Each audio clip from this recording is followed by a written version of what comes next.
Hello and welcome to the droners के online platform में आप सभी का बहुत बहुत स्वागत है। Today we will talk about panchayat election and its process. क्योंकि आप सभी को पता है कि वेस्ट बंगाल में पंचायत इलेक्शन अगले महीने होने वाला है और उसका नोटिफिकेशन आ गया है and the candidates are now filing their nominations and everything. So in this video we would like to understand कि पंचायत इलेक्शन का प्रोसेस क्या होता है, कौन ऑथोरिटीज़ हैं, कौन कॉन्टेस्ट कर सकते हैं, ऑल दिस डिटेल्स, राइट। अच्छा, जस्ट ये डिटेल्स में जाने से पहले some basic ideas about the panchayat system. ठीक है, maybe all of you know that the panchayat system India में कॉन्स्टिट्यूशनलाइज किया गया था 73rd अमेंडमेंट के द्वारा 1992 में। आर्टिकल 243 से लेके 243O तक है, पार्ट 9 में है, राइट। और originally it was put under DPSP article 40 which is a Gandhian DPSP। ये सब तो हमको पता है, राइट। अब हम लोग देखेंगे कि इलेक्शन में, पंचायत इलेक्शन में स्पेशली क्या क्या प्रोसेस होते हैं। ठीक है, अच्छा, तो सबसे पहले यहाँ पे I just want you to show कि नोटिफिकेशन कैसे होते हैं। जैसे यू कैन अंडरस्टैंड कि ऑफिशियली बोला गया है कि जुलाई 8 को होगा and gram panchayat, panchayat samiti and zila parishad under which act, West Bengal panchayat act 1973। ठीक है, इस एक्ट के अंडर में इलेक्शन होंगे। It is also West Bengal act, ठीक, ऑफ 1973, राइट। अच्छा, नाउ द थिंग इज कि आप में से जो लोग बाद में WBCS या फिर वेस्ट बंगाल बेस्ड किसी भी एग्ज़ाम के लिए प्रिपेयर करना चाहते हैं, उनके लिए you should know about these acts, at least the names. ठीक है, क्योंकि आपको ये सिंपल पूछा जा सकता है कि कौन सा एक्ट के अंडर में वेस्ट बंगाल में इलेक्शन हो रहा है, या फिर आपको ये एक्ट दे दिया, मान लो West Bengal act 41 of 1973, and then it may be asked कि ये कौन सा, किस चीज़ के साथ रिलेटेड है। So it is related to the panchayat election, fine. अच्छा, तो यहाँ पे आप एक चीज़ देख सकते हैं कि यहाँ पे उन नोटिफिकेशन में gram panchayat, panchayat samitis and zila parishad. We know panchayat is a 3-tier structure, gram panchayat, panchayat samiti and zila परिषद। और वेस्ट बंगाल में ऐसे 20 डिस्ट्रिक्ट्स हैं जहाँ पे ये तीनों स्टेज में, मतलब तीनों टीयर में इलेक्शन होगा। और यहाँ पे आप देख सकते हैं नॉमिनेशन फाइलिंग डेट, नॉमिनेशन का scrutiny as well as withdrawal, ये सब डेट मेंशन्ड है along with the date for election, and you can note the time 7 से लेके 5 बजे तक। That is the official notification for 20 districts। and why I'm saying 20 districts, because West Bengal में total district है 23। आप कोलकाता को कैंसिल कर दो तो कितना बचता है, 22 में 20 डिस्ट्रिक्ट्स आर लाइक जहाँ पे तीनों टीयर है। ठीक है, जहाँ पे तीनों टीयर है। बाकी 2 डिस्ट्रिक्ट्स ऐसे हैं जहाँ पे 2 टीयर है पंचायत में। हम लोग देखेंगे वो कौन सा डिस्ट्रिक्ट है। ठीक है, सो हम लोग ये देखेंगे कि कौन सा 2 डिस्ट्रिक्ट में सिर्फ 2 टीयर है पंचायत के, and that is Darjeeling and Kalimpong. So you can understand यहाँ पे नोटिफिकेशन में क्या दिया गया कि ग्राम पंचायत एंड पंचायत समिति, ग्राम पंचायत एंड पंचायत समिति। Darjeeling and Kalimpong it does not have जिला परिषद, जिला परिषद नहीं है। और इसके पीछे रीज़न भी ये था कि it had its own administrative system, right. जब 1992 में 73rd अमेंडमेंट एक्ट बने तब एंटायर दार्जिलिंग में जब DGH एरियाज थे, दार्जिलिंग गोरखा हिल काउंसिल एरियाज, उसको बाहर रखा गया था पंचायत के प्रोविजन से, ठीक है। तो अभी भी जिला परिषद है नहीं, बट इस बार इलेक्शन होंगे ग्राम पंचायत एंड पंचायत समिति में, ठीक है। ग्राम पंचायत एंड पंचायत समिति में इलेक्शन होंगे, राइट। और ये कहाँ पे होगा? Darjeeling and Kalimpong. And Darjeeling district में जो शिलीगुड़ी सब डिविजन है, it has an unique system called महकुमा परिषद, ठीक है। तो दार्जिलिंग में जो हिल रीजियंस है और जो प्लेन रीजियंस है, for the plain regions we have Mahakuma Parishad, ठीक है। And for the rest we have the gram panchayat and the panchayat samiti, and we don't have the zila parishad system in Darjeeling and Kalimpong, right. बाकी सब सेम है, सेम डेट में इलेक्शन भी है यहाँ पे।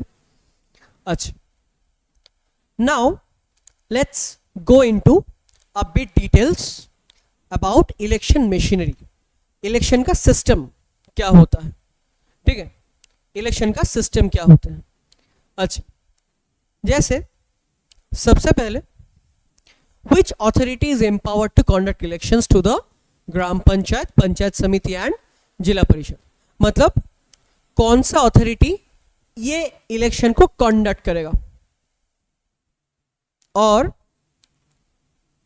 The answer will be state election commission, right. State election commission, ठीक है। Under which article? Under 243K, ठीक है, is vested on state election commission, right। कौन सा आर्टिकल? 243K, right. सो 243K के अंडर में स्टेट इलेक्शन कमीशन, जो हर state में अलग अलग होता है। West Bengal also has a state election commission and it will conduct the election to GP, panchayat samiti and zila परिषद, फाइन। अच्छा, ये लोग इलेक्टोरल रोल्स भी बनाएंगे, वोटर लिस्ट भी बनाएंगे, सब कुछ करेंगे, ठीक है। अच्छा, what is the composition of state election commission, ठीक है। स्टेट इलेक्शन कमीशन का कॉम्पोजिशन क्या है? कॉम्पोजिशन मतलब what is the number of members, कितने members हैं, and it is a single member commission, it is a single member commission। जैसे आपको पता होगा कि जो हमारे इलेक्शन कमीशन ऑफ इंडिया है, it is a 3-membered body, ये आपको पता है, ठीक है। But state election commission is a single membered body and it will conduct the panchayat election as well as इसके पास और एक पावर है, it will also conduct the municipal elections, it will also conduct the municipal elections।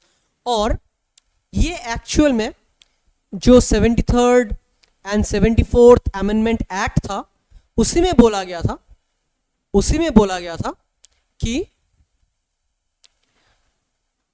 Panchayat and municipal election के लिए we will have a state election commission, ठीक है। अच्छा, moving on.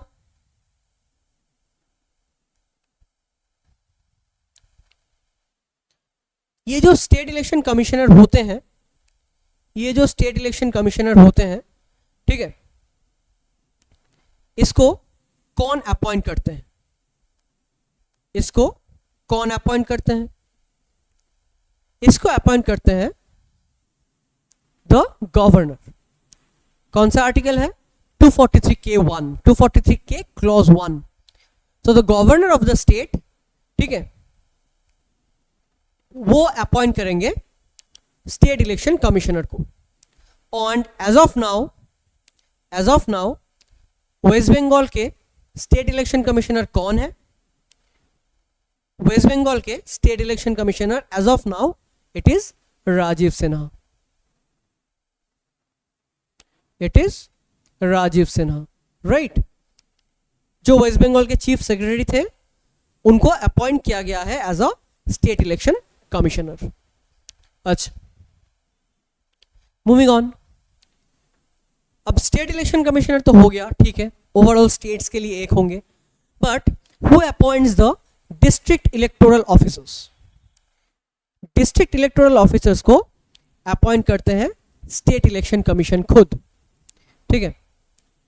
और जो हमारे इलेक्शन कमिश्नर होते हैं वही अपॉइंट करते हैं डिस्ट्रिक्ट इलेक्टोरल ऑफिसर्स को. और इनके पीछे कौन सा एक्ट है? State election commission act of 1994. तो उन्होंने, ये जो हमारे इलेक्शन कमिश्नर है, उन्होंने सारे जो डिस्ट्रिक्ट मैजिस्ट्रेट्स है ना, उन्हीं को district election officers and district municipal election officer के तौर पे अपॉइंट किए हैं. तो all the DMs will act as district electoral officers, ठीक है.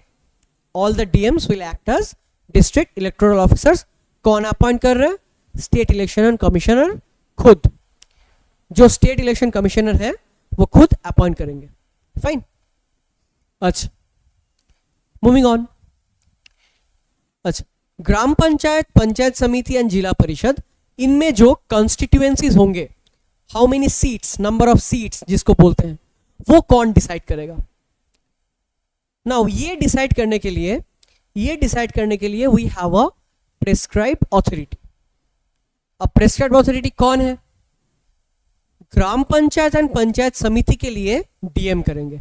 सो for GP and PS it will be done by DM, district magistrate. For zila parishad it will be done by state election commissioner, ठीक है. The total number of constituencies, how many seats are there. Fine. अच्छा, now आप, हम लोग जानते हैं कि 73rd amendments में जो बोला गया था कि पंचायत एंड म्यूनिसिपलिटी में we have minimum 33% reservation, 33% reservation for women. We have minimum that. उसके साथ साथ SC ST के लिए according to their population, right. तो कौन डिसाइड करेंगे रिजर्वेशन ऑफ सीट्स, कौन सा सीट रिजर्व होगा, ये सब कौन डिसाइड करेंगे? ठीक है, again the prescribed authority. DM will decide for GP and PS and state election commissioner will decide for zila parishad, ठीक है. State election commissioner will decide for zila parishad. अच्छा, now let's talk about electoral rolls. कौन vote दे पाएंगे, contest कर पाएंगे, ये सब. अच्छा, तो सबसे पहला सवाल है कि पंचायत इलेक्शन में या फिर म्यूनिसिपल इलेक्शन में जो भी है उसमें कौन वोट डाल सकते हैं? Who can vote, right, who can vote, ठीक है.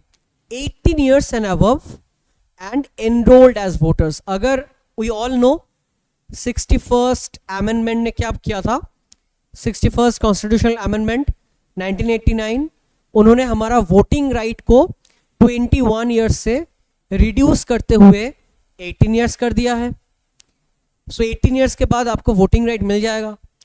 सो if you are 18 years and above and if you are enrolled as voters of your concerned constituency, this is a very very important line. Concerned constituency मतलब कि suppose for example आपका जो panchayat area है या फिर आपका जो म्यूनिसिपल एरिया है, आपको उसी एरिया का वोटर होना है, only in that case you can vote, right? Suppose you are enrolled as a voter, in Sikkim, let's say, ठीक है, आप रहते हो वेस्ट बंगाल में बट आपका वोटर कार्ड है सिक्किम का, इन दैट केस आप आपके एरिया में इलेक्शन हो, पंचायत इलेक्शन हो रहा है या फिर म्यूनिसिपल इलेक्शन हो रहा है, आप वोट नहीं डाल पाओगे. The only when you can vote, only when there will be election in Sikkim, only then you can take part in the vote, right?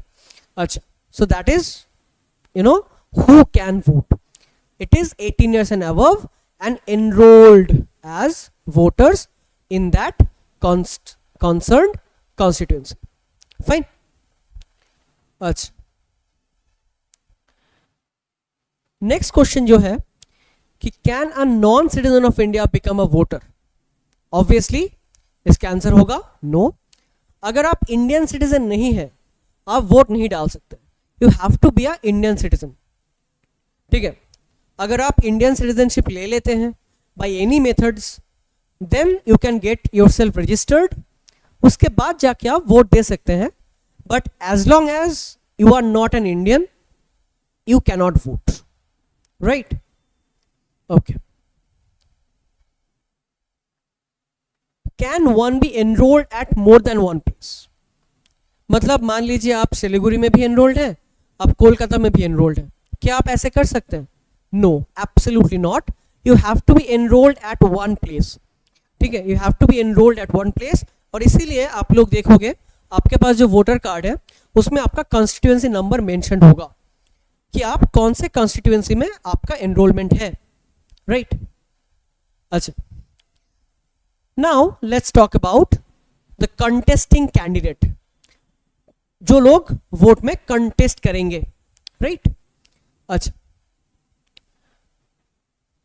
if somebody is convicted for some offense and he is sentenced to imprisonment for 3 years, can he contest elections? Can he contest elections? Obviously इसका answer होगा no. ठीक है, because हमारा जो RP act है 1951 का, ठीक है, रिप्रेजेंटेशन ऑफ पीपल एक्ट, उसमें सेक्शन 8 क्लॉज 3 ये बोलता है कि अगर आपका 2 साल से ऊपर कोई सेंटेंस है, इम्प्रिजनमेंट है, you will be disqualified to contest election. आप इलेक्शन में कंटेस्ट नहीं कर सकते.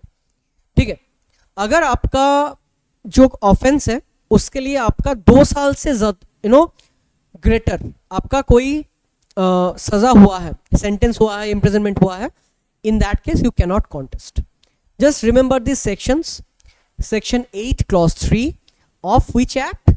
RP act 1951. अच्छा, now can a person confined in jail vote in an election? जो जेल में कन्फाइंड है क्या वो वोट डाल सकते हैं? Obviously no, you cannot, right? अच्छा, और एक चीज हम यहाँ पे बता देते हैं, ठीक है, और एक चीज हम यहाँ पे बता देते हैं कि पंचायत इलेक्शन में हिस्सा लेने के लिए, ठीक है, who can contest? It is minimum 21 years of age,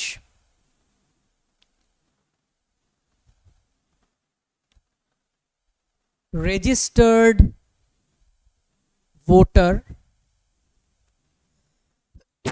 of that constituency. ठीक है, again you have to be registered voter of that constituency और आपका मिनिमम एज होना चाहिए 21. ठीक है, सो वोट देने के लिए, to vote greater than equal to 18, to contest greater than equal to 21. Fine. अच्छा, now let's talk about कि counting and declaration of result, मतलब काउंटिंग कैसे होता है और रिजल्ट डिक्लेरेशन कैसे होते हैं. अच्छा, सबसे पहले ये जानते हैं कि वोट काउंटिंग और रिजल्ट डिक्लेरेशन ये किसका जिम्मेदारी है? Who is responsible? Right, who is responsible? Again, it is the SDO sub divisional officer जो रिटर्निंग ऑफिसर के तौर पे काम करते हैं, वो रेस्पॉन्सिबल है वोट काउंटिंग के लिए और जिला परिषद के रिजल्ट डिक्लेयर करने के लिए, जिला परिषद के। So for zila parishad it is SDO. और बाकी जो हमारे ग्राम पंचायत एंड पंचायत समिति हैं उनके लिए it is BDO, the block development officer, जो आरओ के तौर पे काम करते हैं, रिटर्निंग ऑफिसर के तौर पे। वो रेस्पॉन्सिबल है डिक्लेरेशन ऑफ रिजल्ट के, काउंटिंग ऑफ वोट्स के, for what, for gram panchayat and panchayat समिति। ठीक है, तो एसडीओ जिला परिषद के लिए करेंगे और बीडीओ करेंगे ग्राम पंचायत एंड पंचायत समिति के लिए। फाइन। अच्छा, okay, so as I was saying कि who has right to be elected as member in the panchayat elections? It is a citizen of India, 21 years of age, and who is a registered as a voter of a particular local body. As I was saying कि कोई एक local body के आप register आपको होना है, तब जाके आप पंचायत इलेक्शन में कॉन्टेस्ट कर पाएंगे। ठीक है, तो आप अगर मान लीजिए suppose you are in a, suppose there is a gram panchayat A, ठीक है, sir is a GP gram panchayat A, और उसी में आप रजिस्टर्ड हो, तो आप उसी ग्राम पंचायत में if you are 21 years, more than 21 years, you can contest from gram panchayat A. You can not contest from gram panchayat B because you are not registered there. ठीक है, so if you are registered here, then you can contest from here only. You cannot contest from gram panchayat B, C, D, whatever, right? आप जहां से registered होंगे आपको वहीं से contest करना होगा। Fine, so that's it. I hope कि पंचायत इलेक्शन रिलेटेड जो डिटेल्स हैं, ठीक है, वो आपको यहाँ पे समझ में आ गया होगा। ठीक है, these details are normally not found in the traditional textbooks। ठीक है, इसीलिए हमने इसके ऊपर एक सेशन यहाँ पे यूट्यूब में ले लिया। I hope it will help WBCS में या फिर कोई भी एग्जाम में अगर इस रिलेटेड कोई भी क्वेश्चन पूछा जाए, I hope you can easily answer now. So thank you, take care and stay tuned with Dronas. Thank you.